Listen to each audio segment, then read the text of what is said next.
I'll just show you some of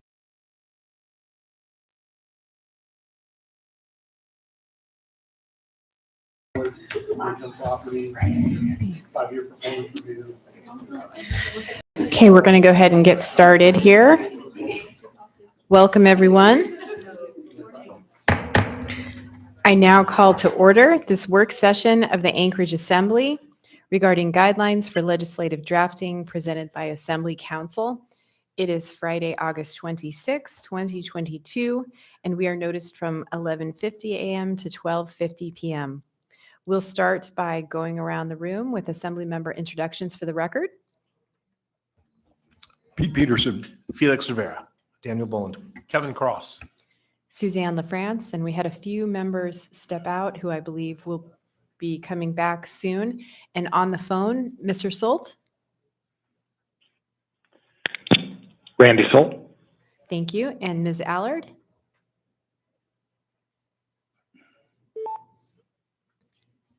Ms. Allard, are you on the phone? I am. Thank you, Ms. Allard. We've also been joined by Mr. Dunbar. And at the table here in the room, we also have Dean Gates, Assembly Counsel. Thank you, Mr. Gates. And with that, welcome everyone.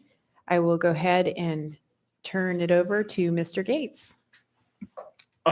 Thank you. So I'm not exactly sure what's expected out of today's work session. So I hope this meets whatever expectations you might have.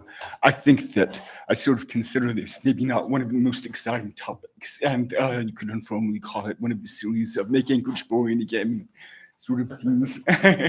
So, enjoy your lunch, maybe learn a thing or two.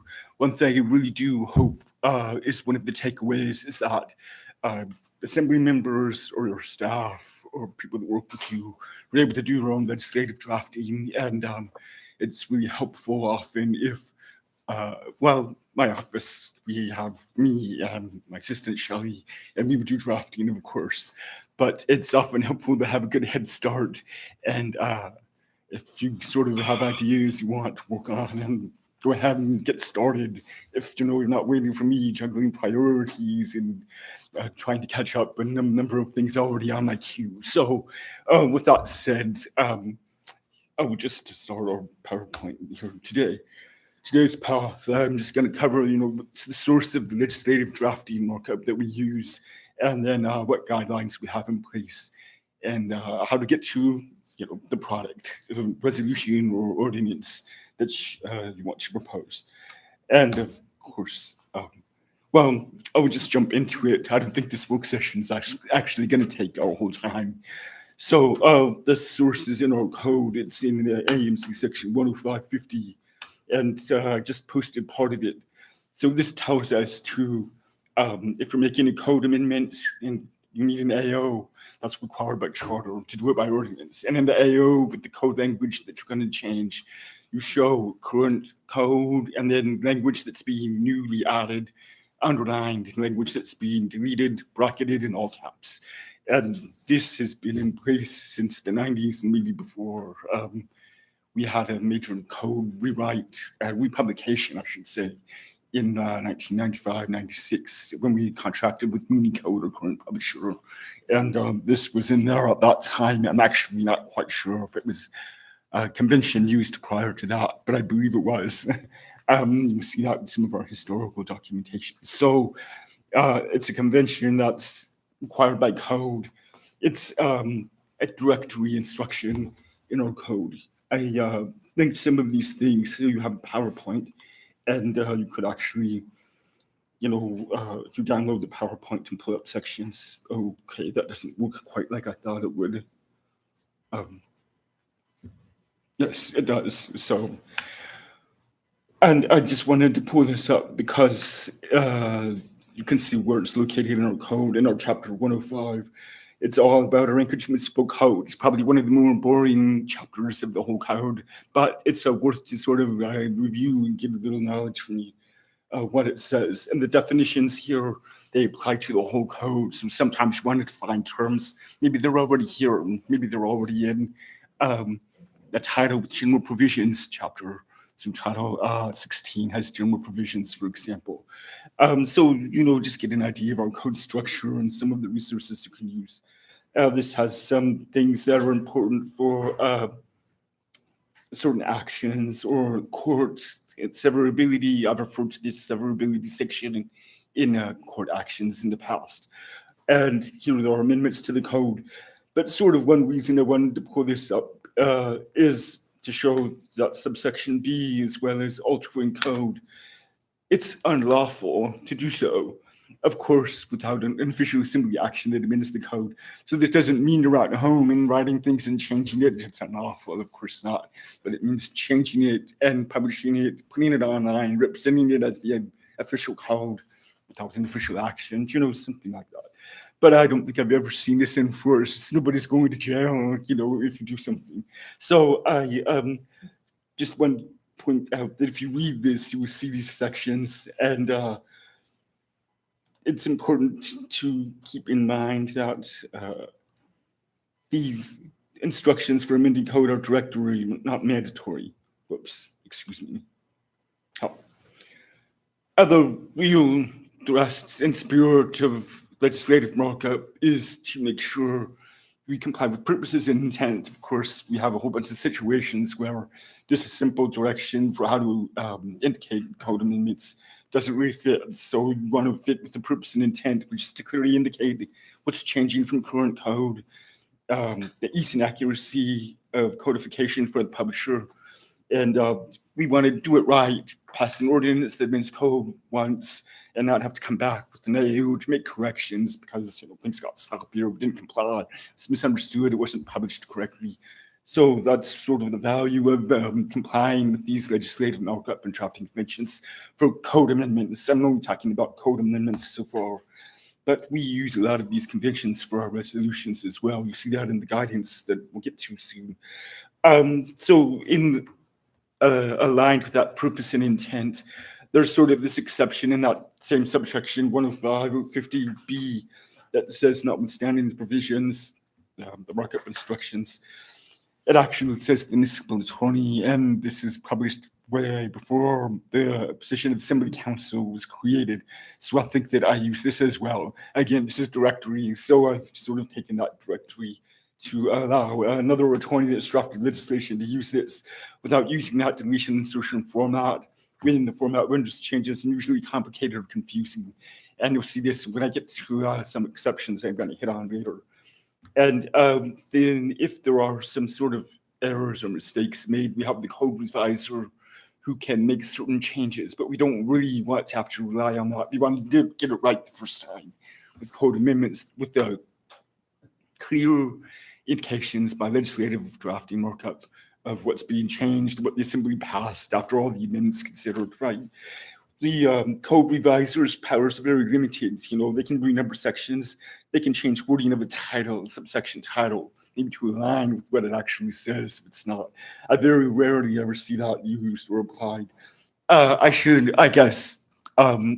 actually meant to explain why people think I'm an expert here, and it's my background. So I started working with the municipality in 2003, and at the municipal attorney's office upstairs on the 7th floor. I worked there until 2017 before I came down here. But for a great bulk of that time, I was the code reviser. So I exercised these powers now and again. Currently, it's Jessica Willoughby. In that role, also at the Department of Law, I did various things. I handled some litigation. I did a lot of code drafting. We rewrote Title IX, our traffic code, in 2008, I think it was. And after doing a good job on that, I got all the code drafting rewrite projects. So what fun. I also had, throughout, I think, 2008, 9 going forward, the responsibility for reviewing the administration's assembly documents that went through the Department of Law. You're familiar with on-base, and when the administration has items for the agenda, they go through the, the hierarchy that's in the AM that's attached, and every single code amendment has to go to the Department of Law, as well as a number of other things, but not every single thing, like all the AMs for contracts. Very few of them go to the Department of Law, but all the code amendment things do, and several resolutions do. And I reviewed those for the Department of Law for a number of 10-something years, often making changes to comply with legislative drafting markup and making sure that whoever wrote it was using, the current version of code and indicating legislative markup properly. So that's sort of my background and why I'm so familiar with all of this. And why I think it's probably boring. So the code revisor, getting back to this, the part that comes up often in asking the code revisor to do something is after resolution or ordinance is passed, people ask, oh, I saw something, a mistake, there's some error here, or I don't think this was the wording used. So can the code revisor change it, or do we have to go back to the assembly and pass another ordinance? And nobody wants to do that. You need to set a public hearing to revise the code, the ordinance, and so forth. So we have this long process, or can the code revisor just fix it, right? So of course, if anybody could choose, you choose, get the code revisor to do it. The powers are limited, and this comes up often in B5, corrected manifest clerical errors. Manifest errors, which are clerical errors, typographical errors in spelling, or additions or omissions. I don't think I've ever really used the additions or omissions phrase. That's sort of a dangerous thing. That's a little subjective. But typos are easy. The phrase that comes up often for interpretation is manifest clerical errors, and that means that it must be evident from what was before this body. I actually wrote a memo on this in 2005. It's related to a court, but if a court has a manifest clerical error, it has to be evident in the record it was before the court. So the proceedings recording that you have your YouTube recordings, you could see that somebody meant to amend it, this word, but what was published is some different word. Well, you got it in the record there, it's very clear, it's evident. Maybe the floor amendment document had the right language, and then you went and saw the final document that was passed and have the right word. So if it's manifest, it's in the record that was before you, and the code revisor may be able to change it. Anyways, we use that sparingly, and we need to ask the code revisor to do that for ordinances, particularly, and code amendments, particularly. We do apply that sometimes to resolutions, and I get asked before we do so. And again, we use this very sparingly, but it's out there. And the preference, of course, is do it right the first time, no errors, and that's sort of the high standard that we want to meet when we pass legislation here. So that said, our guidelines that we have for preparing legislative documents, there's actually two places we have them. The Department of Law published these, I guess, ever since I started working here, and I think the clerk's office added this some years ago. I don't remember exactly when. They're basically the same document. Excuse me. And if I could just pause to note that we were joined by Ms. Quinn Davidson and Ms. Alatel a few minutes ago. Thank you. Sure, thank you. So I put in here the location. These are accessible by people that have access to our Muni network. So this isn't accessible to the public, but it's accessible, it should be to each assembly member or the clerk staff, anybody with the Muni account. And I'm gonna pull up here on Universe. It's under reference, right? And you've got assembly, the view documents is our public document portal, which has been a fabulous addition and very exciting. And the more boring parts of the document prep guide here, which we can pull up. It's got a number of documents, the table of contents, assembly guidelines. This is the document that's also the clerk's location, and a number of templates that you can use. These are primarily sort of templates that work for the administration. So for example, the AO template says submitted by the mayor, the chair at the request of the mayor, and the AM's got the different departments, SIG blocks. So we have some templates that we use that I have in a folder in my office, and the clerk's office has some, and this is, I think, more appropriate for you to use this folder with the clerks and the clerk's office and their templates. So we should have this access through Universe. We've got the guidelines index and the guidelines here, And there's a matrix, it's a document you can use if you're making major revisions to current code and something changing. We try to do that for clarity for the members and the public. 2022, because, excuse me, I'm not changing file names here, because every year we change dates, so, and maybe there's some other information to change as well. So use these templates if we're going to do something. And start some drafting of your own. That's the folder where assembly members and our staff should start with. The guidelines have a purpose and intent section in them, and it's got a little more than the code revisions, because the guidelines also talk about drafting resolutions and markup for resolutions. The bulk of it is also about code amendments and how to write code and indicate amendments, but there's also resolutions. It's also because the code section I showed you doesn't talk about how to make markup for an S version or an S1 version, but these guidelines do. So this also wants to, the purpose is to clearly indicate what's changed from current code or from a prior version of the legislation. It's also for the ease and accuracy of the clerk's staff to record floor amendments.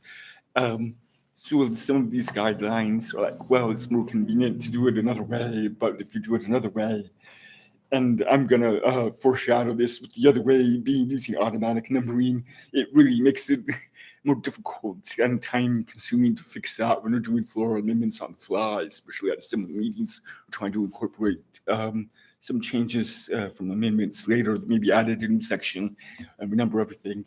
Well, I won't get into it, but it's great to follow the guidelines. It makes it easier and convenient and more accurate for everybody after something's passed.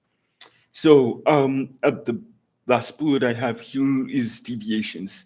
So I think people might have called me a deviant at one point in my life or so. I'm not quite sure, but this is probably where I apply a lot of common sense, and we use deviations from the guidelines because, again, they're guidelines. I think that's one of my favorite lines from the Pirates of the Caribbean.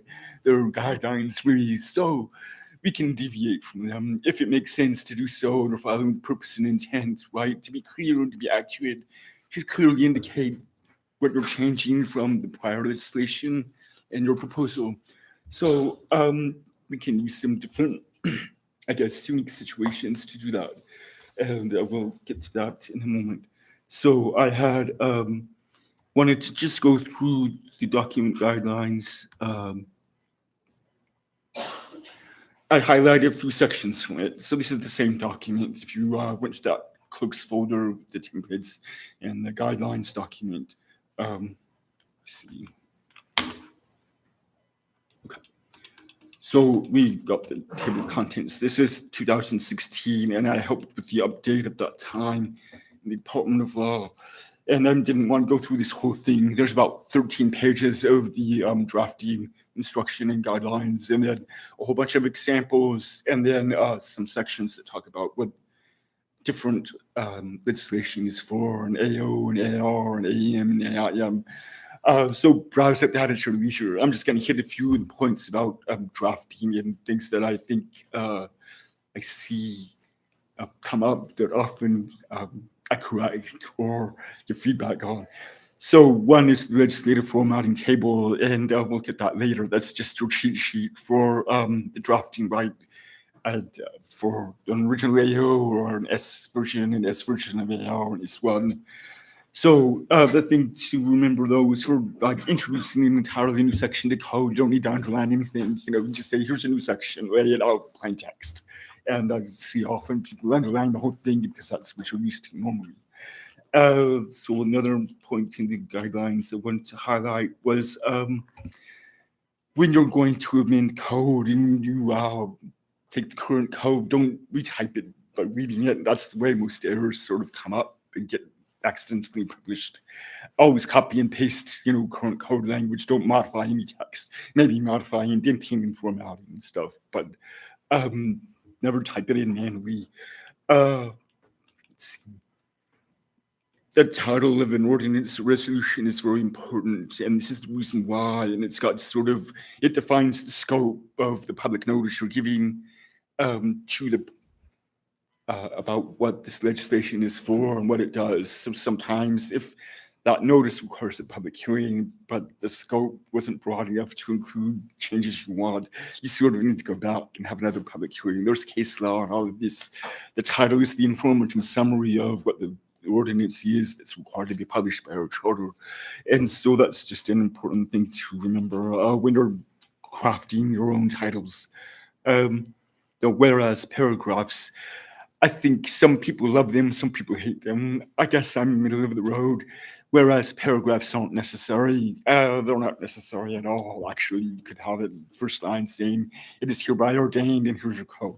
But people love them because they give you a lot of background information and they give you the build up, they give you the facts, circumstances, and sort of lead up to here's why you're proposing to change. There's a big difference between AM and whereas paragraphs though. Yeah, Ms. Salatel.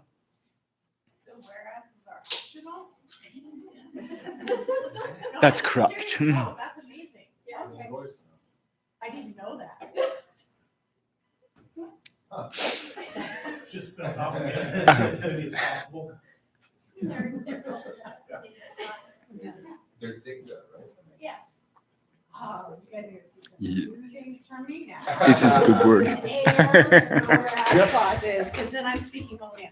Usually, All right, then I'm only speaking on my own behalf in a very different way with an AM versus having the whereas clauses potentially be controversial as to get to whatever the resolves is. So it's an interesting, I'm feeling like I Yeah. had a new tool in my toolbox now, guys.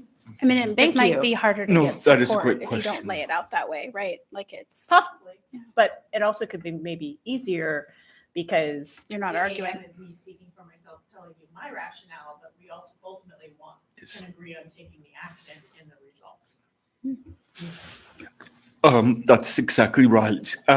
The AM is whoever's authoring the AM. Sometimes it's one member or mayor or sometimes it's a couple members. That's the statement of that person, the author, right? But the whereas paragraphs, the body's adopting by a vote. So if it's controversial or inaccurate and got members saying, no, that's wrong, then you sort of have this whole conversation about amending a whereas paragraph, which is an optional thing. So, you know, when you're drafting whereases, I think you want them to be non-controversial, neutral, objective, and just sort of lay out the circumstances that you are trying to address with your legislation. But they are optional. So I think though, like I said, some people love them, some people hate them. I've seen, I guess, I've been here almost 20 years and seen some attorneys don't use them at all. And some attorneys have 2 pages of whereas. So just depends on who you are. And then again, just try to make sure they're not too controversial or not too subjective about their accuracy. I think that helps save time at our meetings. Unless the intent is to be controversial. Oh, well, that's an excellent point, of course. If you really want that statement. That would never be your intent, would it? It's never my intent, for the record.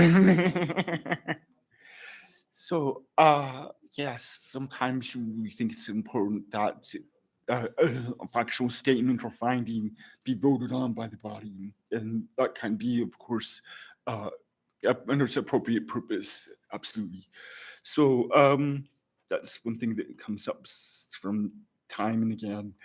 Sometimes drafting whereases gives you a little pause, and it's takes longer than drafting the actual code amendment or the rest of the document. So reading code, and I only highlight this because, as I said, it's something that I find myself making corrections too often, this code citation.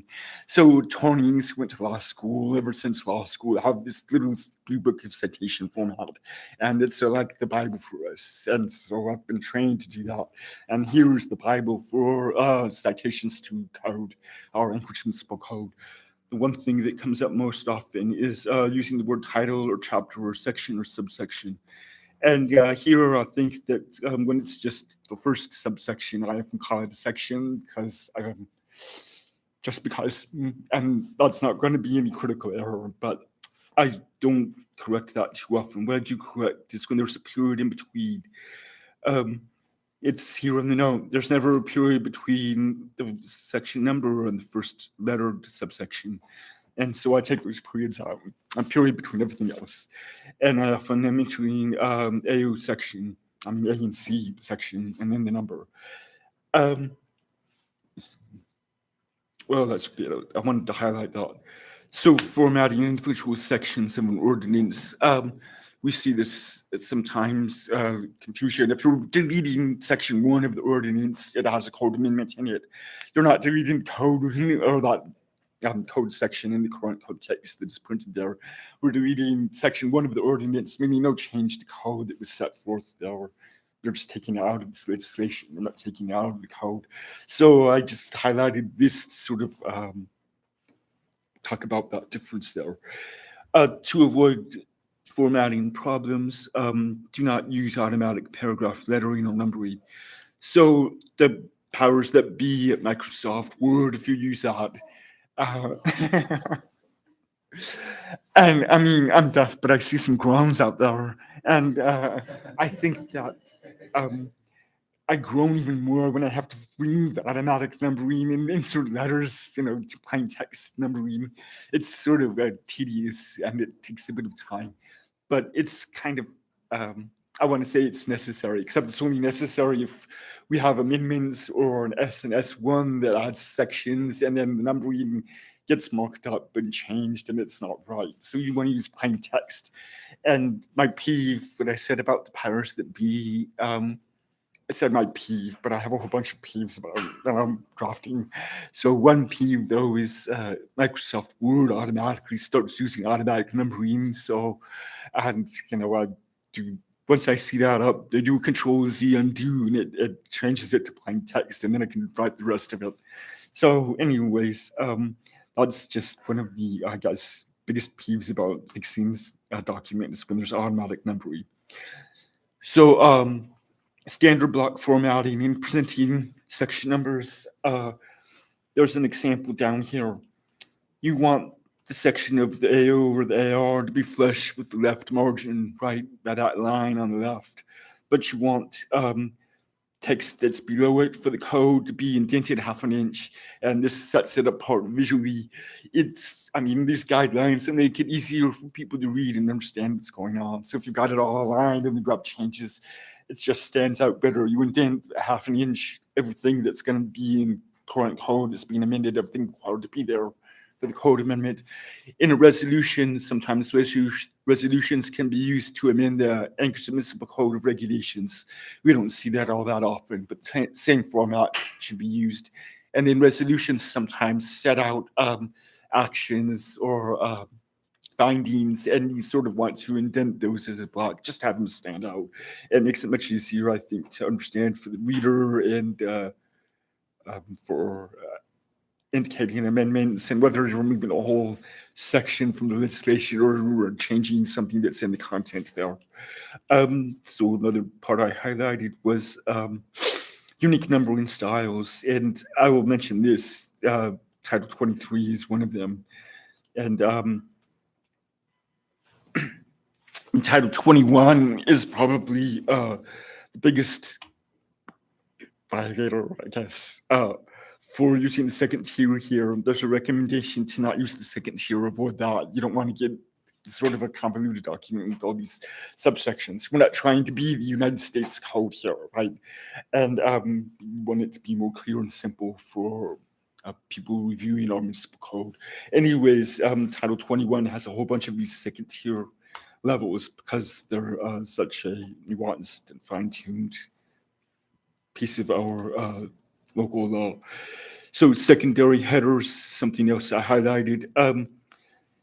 This is the top of page 2 and so forth of an AO, right? And that's the top part. You don't, I guess the guideline here is use a description, but don't use the number of the AO. And we only, I guess, for the initial legislation. And the reason is, while you send this to clerk staff, they sort of turn things around quick. We want to save them time. If you have an AO number, maybe they will put in the number, but it just takes more time if they go in and add the header and subsequent pages. So that's my understanding of the reason for this guideline here. And I like it. except when we're doing an S version or drafting the S version, you may as well put it in because that number's not changing, right? It's when you have an original piece of legislation submitted to the clerk staff, there's no number yet. You're putting that burden on them to do some editing, and we want to reduce that burden for our staff. They have quicker turnaround and I guess more accuracy. Anyway, that's something I wanted to highlight as well. So,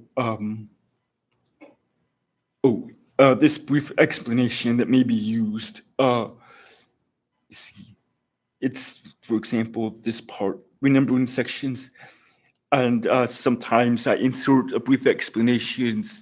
You see most often probably that the remainder of the section is not affected and therefore not set out. And I see that brief explanation often in this part of an ordinance, right? Sometimes with unique situations, maybe add some other explanations, such as, well, you know, in preparing for this, I was going to find examples. I didn't really find the time for that, but there are some out there in our history.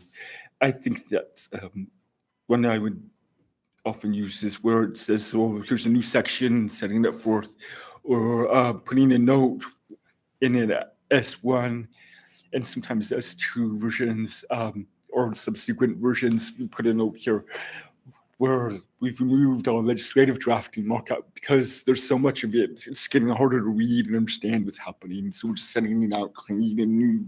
This is how we'll read. So sometimes we have that brief explanation note here. I have an example of that a little later. Code provisions not affected by amendments. We often indicate by asterisks here. You see that a lot.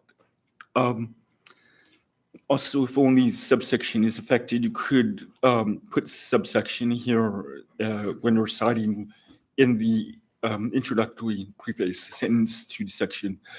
You still want, though, and you should have the section number and its heading at the start, but just whatever it's not being affected, indicate by asterisk if it's way down somewhere else and don't need a lot. And so this example is not one I wrote. This is an actual code about canine belly flaps, you know, just a disclaimer there. And nobody says, I don't think anywhere in code, yata, yata, yata, yata. But I do talk that way sometimes. All right. So another part I wanted to highlight is internal references to code. AMC and AMCR, you don't want to use those in your introductory language of the section, or you'll have the code amendment below it. You spell it all out.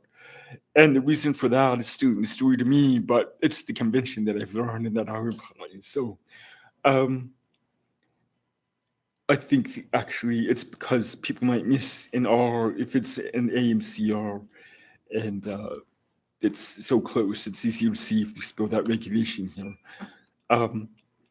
Another thing I wanted to note is history notes. I think this is probably the most common thing I've seen omitted from draft ordinance with amending code. And history notes, you saw an example of that right above. It's right here, whatever ordinance had enacted or amended this section in code previously, and you want to include that. And I have some tip I will get to a little bit later, one reason it's so important. So the rest of this are some sample documents and some guidelines. But hey, I think people have asked me, how do I get or train someone to do this legislative markup as well as I do? And I think the key is really reading this guidelines document about a dozen times and applying it about 100 times, looking at the Department of Law, and then it just becomes sort of rote, you know, there's all these nuanced rules. So go ahead, read this a dozen times and apply it as you go along in your drafting experiences. Let me see. So I did put in parts about the C, summary of the economic effects. There's an explanation here. A little of this, as you saw, 2016 is when this was last updated. I think couple years later, we updated our code. So the section reference is a little off. I think this is now 230.055, where C has its own code section and explanation of when it's required. It's required when the public sector effects are over 30,000, or there's any private sector economic effects. Private sector economic effects can be kind of hard to determine or evaluate. And sometimes there's no public sector effects, but there are private effects. Anyways, the main point here is in our code, it says the departments that is affected by an ordinance to draft the C. And if it's an assembly introduced ordinance and you're starting to draft one, a code change you want, you don't need to draft the C2. Once it's introduced, the department affected has 10 days to draft a C about the effects and their department, what it might cost to implement the ordinance that you've drafted and send that up. So I guess sometimes I feel this is automatically done, but it's not really. So send a reminder, talk to the department who implements or administers the code section you're changing and see what there might be.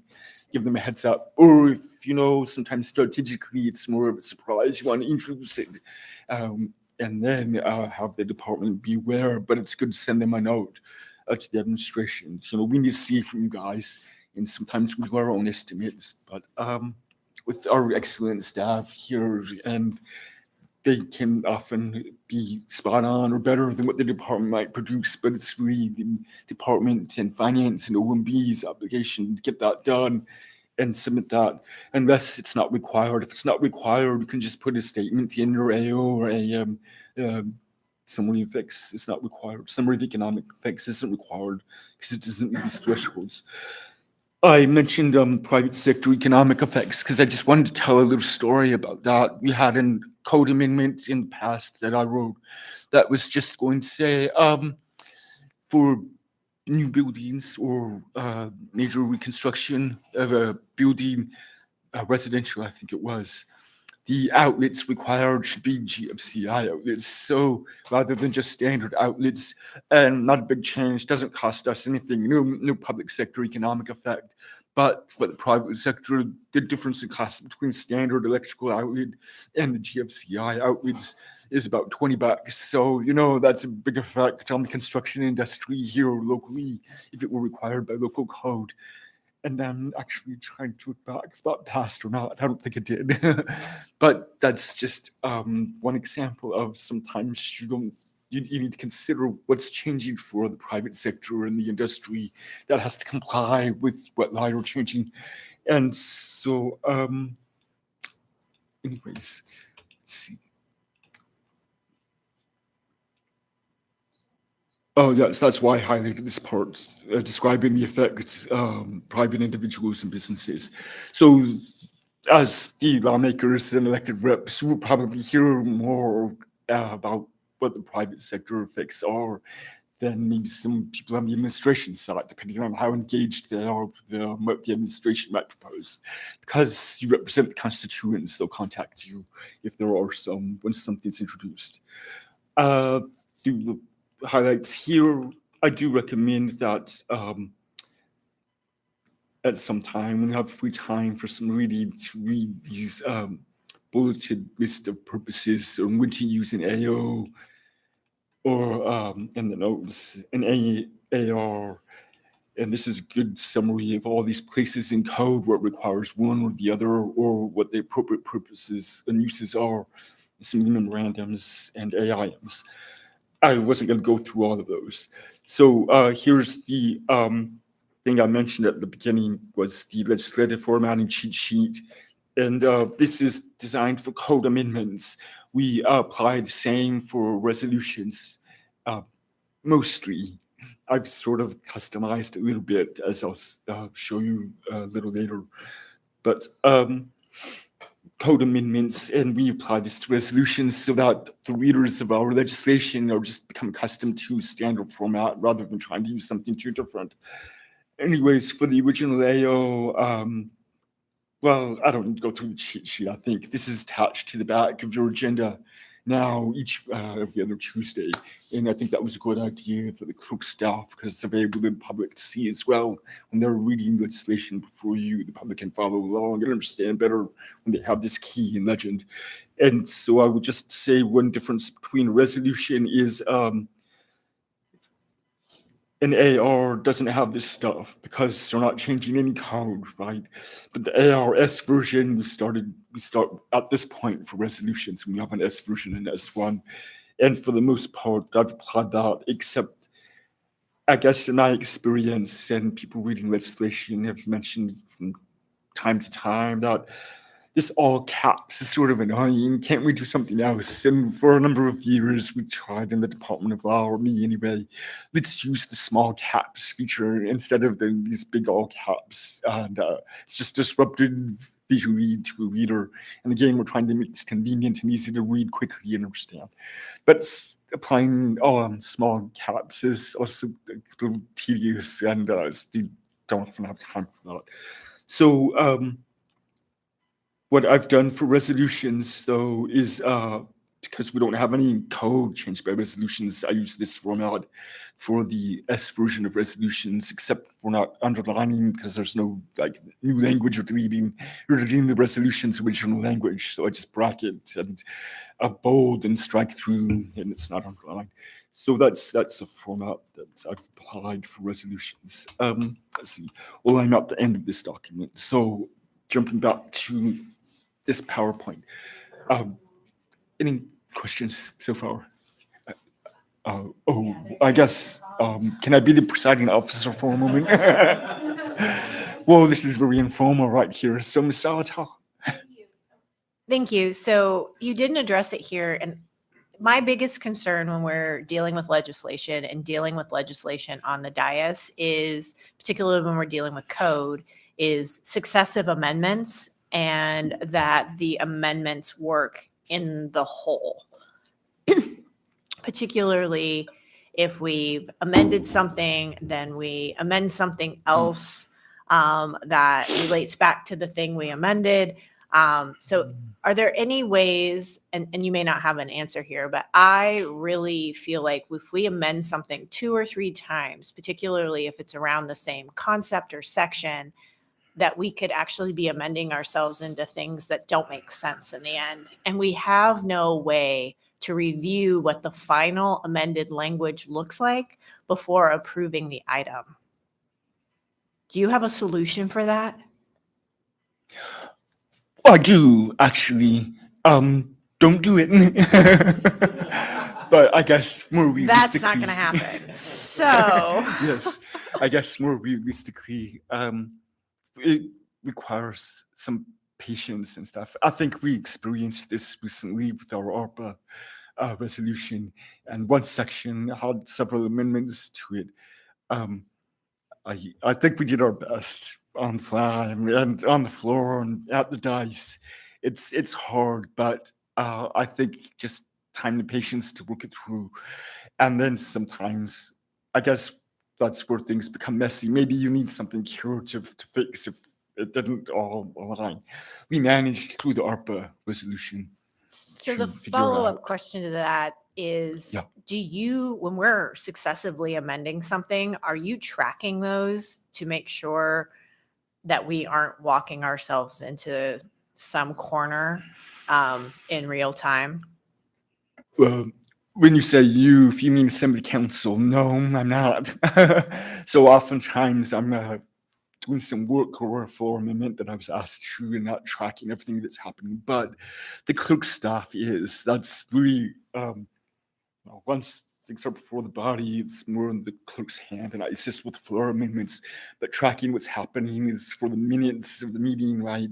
And so it's very important for it to be clear for the clerk staff to handle and implement and track. It was especially challenging with ARPA. I think it was section 12. And, I should mention this. In Robert's rule, there is a section about the number of times you can amend one thing. And I think you can only amend something twice, except, if you're amending here and there, or it's in the same section, that's really 2 different types of amendments. So I would say that's a guideline as well, because I think maybe a couple of times in history I've seen something amended more than twice. But I think what's very important is these rules shouldn't obstruct or frustrate the legislative intentions to get something done and have an end result that you want to pass. So I don't know if that's helpful, but yeah, Mr. Cross. Yeah, I'm really glad you brought that up because I've seen that happen. It reminds me of the old Johnny Cash song, One Piece at a Time. I don't know if you guys remember, I got a 49, 51, 53. So he goes on because his car has been piecemealed. And I've seen that a couple times. On the plating board, we had actually had things that had been amended or residential developments that had changed just enough that we felt it was responsible to send it back to and open up public testimony on the item, that it no longer looked like the original intent. And so enough changes had been made that now that we've decided on something, we've altered and one piece at a time to something different, that maybe we had a responsibility to open that back up to public testimony so they can speak on the new amended item. And I'm curious if there's a provision that says, hey, if you change it more than 10%, 20%, or what that looks like, how do you trigger, or I guess or is it just rely upon our judgment and our wisdom to say, we've changed this enough, it's our responsibility to open this back up to public testimony? So. That's an excellent point, and it does relate to when a public hearing is required. So a lot of times with resolutions, a public hearing isn't required, or AMs for contracts. So with those, I would say, amendments wouldn't mean you have to bring it back. But when a public hearing is required, there's case law on this subject. It's when the amendments have changed, and I might not get the words exactly right from case law. I think it's McCormick versus City of Birmingham about some sales tax applied fish. But was when the amendments have substantially altered the ordinance so that it's different in its basic character from the original proposal. You should have it restart the public hearing process. I think that sort of sounds like what you described happened before the planning board a few times. And we have done that here. And I guess the second part of your question was, well, who decides that we're going to have to go back and reopen a public hearing because of all the amendments? I think that it should be like one obligation of council to say, look, this has changed so much. I think you need to go back to public hearing. So it should advise you, or the municipal attorney should advise you if that's the case. And we have tried to do so. Sometimes it's sort of a subjective standard, though. So different people may have different judgment call on whether it's substantially changed so that the character is different or not. So sometimes it might depend on, and this is why I highlight the title of the ordinance at the beginning, depends on what your title said. So if you have some title that says, we're updating chapter 230 of the code for our rules of procedure for the assembly, that's the notice out to the public and stuff. And then do a bunch of things. You throw in some new section that's in chapter 230 that wasn't there. It's in the S version now. But it's within that public notice you gave about we're updating the whole chapter. So that's okay. But if you said your title and said instead, we're amending section 23055 to do something specific, and then you have amendments that do something else, well, their notice is no longer describes some action you're going to take at the end, and so you need to go back and redo the title or the public hearing, things like that. So, so there are some rules applicable. If that's helpful. Did I see someone else with a question earlier that I missed? Okay. So that was highlights of document prep guide, and I had here, and you might see how the slide is different. This is from a presentation I did with the Department of Law in 2020. I guess I put out the legislative formatting, but I showed you that recently. We had at that time described why it's so important, critical to the process, conveying amendments. I sort of covered this already. So you've got this for your PowerPoint, though. I pasted this mostly because it also talks about using resolutions. So whoops. So changes in substitute versions of a resolution and so forth.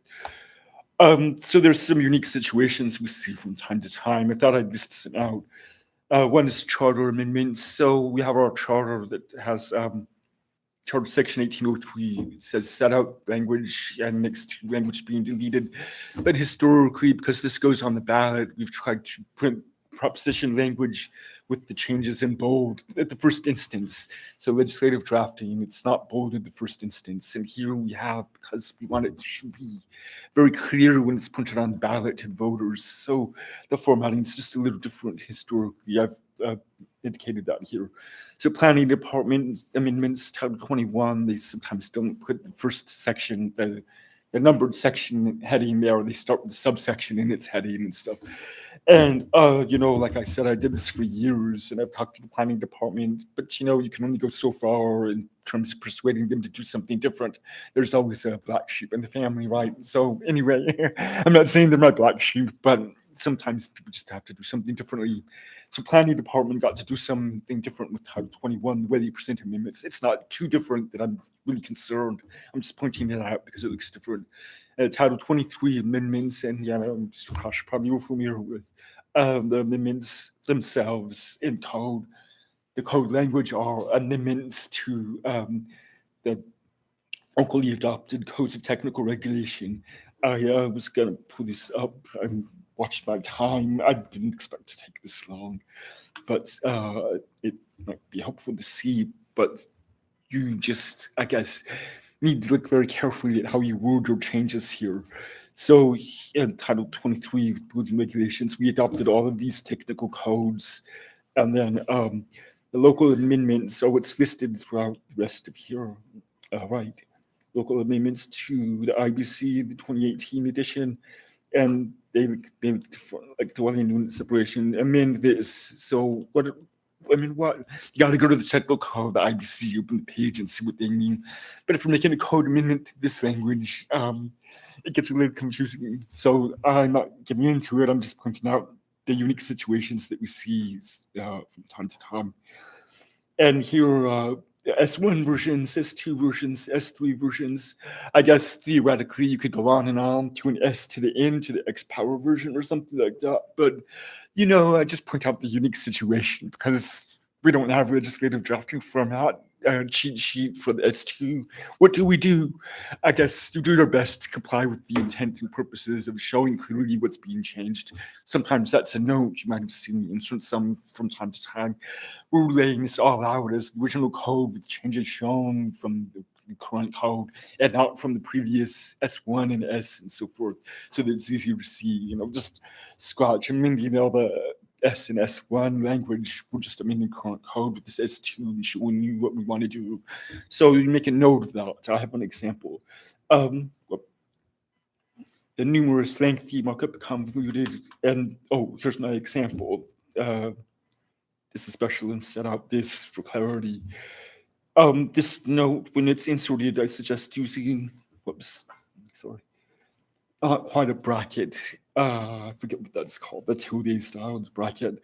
It's italicized, and then this note is towards the left margin, not the half-inch block indent with code, or else it looks like something else. You're making a note to the reader that here's a note about the code section we're laying out. We started it. We're doing something special. We're not showing the previous legislative markup from the SS1 or whatever it is. If your note is the whole document, for example, we're just starting over and here's the code and the change for my S2 version. Make a note by the AO or arrow number with the asterisk, put the note underneath the number or the footer. That's my suggestions. Those are my guidelines. They aren't published. That's what I've been following. And again, just to make it clear to the reader. So the product, I'm not sure I have time to go through stuff, but I did want to hint on downloading and copying code. There's a few ways to do it. So again, don't retype code, copy and paste. There's a number of ways you can do that. Let me see. I actually, rather than, I was going to walk through a quick example, but given time, I'm just going to mention you could either in the code go to these icons up here in the Word is download. You download it in Word. It gives you a Word document in RTF. And then there, it's got indents and some paragraph separation. It's kind of a peeve. I usually select it all and clean it up so that it's all left, or fix the formatting so you've got the right indents, like the guidelines say you should, so forth. Or you can go and copy right here. Or actually, if we want to amend this, we need this title in the history note as well as the code language. Right, you do my Control-C copy. When you go to a Word doc and paste, yeah, I guess I can do that. See.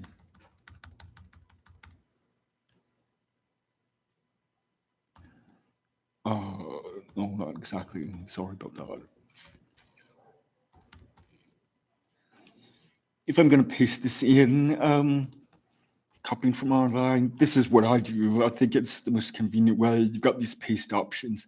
I usually do the merge formatting, right? It's not going to come out perfect. You could do plain text. It looks better this time. Often merge formatting works. And then you do a little fixing, right? Removing the remove the hyperlinks you don't want there in your document. You remove this link that's not really part of code. That's just for the online reader. And all this isn't supposed to be bolded, right? Blah, blah, blah. I mean, you make these changes and make sure it's in the right form. But again, I didn't. That's my quick example.